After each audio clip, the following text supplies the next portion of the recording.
So this is our Urban Studies Field School, and the goal of it is to look at a project locally in the Treasure Valley and then to travel to another city where we can look at kind of the same problem and see how they've dealt with it and find similarities and differences. In Urban Studies, we focus a lot on place-based solutions, and so we know not every solution is adaptable, but there's things that we can learn from other cities and see how they can be implemented in the Treasure Valley.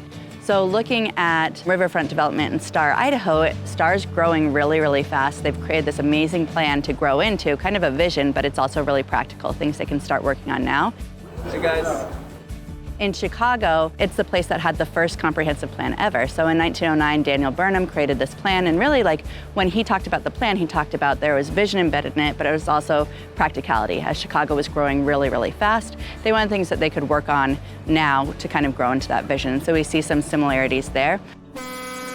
Chicago also is along a river, and so looking at how they're using that river, their public space, who's there, how the infrastructure is facilitating people coming or going, and who has access, we can learn a lot from that we can apply to some of our suggestions for Star, Idaho as they grow into developing their riverfront.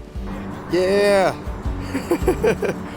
So when we met with Mayor Trevor Chadwick of the city of Star, the mayor was giving us a breakdown on sort of the history of Star, but also what the city is kind of experiencing right now and what they're anticipating into the future.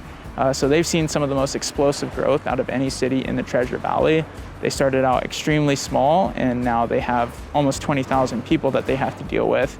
And what was once a rural community is now dealing with, suburban development that's almost nonstop.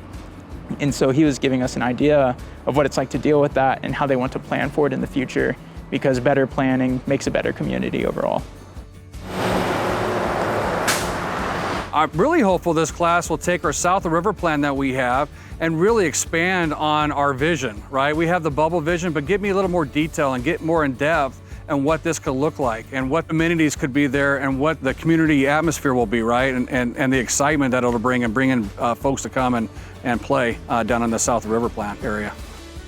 So when we went to Star Middle School, we were talking to students to really figure out what their vision was for the community that they're living in, that they're going to grow up in, that they're probably going to be adults in. Youth are oftentimes a group that's left out of planning. We don't hear their voices a lot, but they're a really important piece because they're not car dependent, right? They have to be on bikes, so they move through space different than us. They have different needs and different things that are fun for them, and so really trying to figure out what they want so that we can create a space that's welcoming to all different age groups.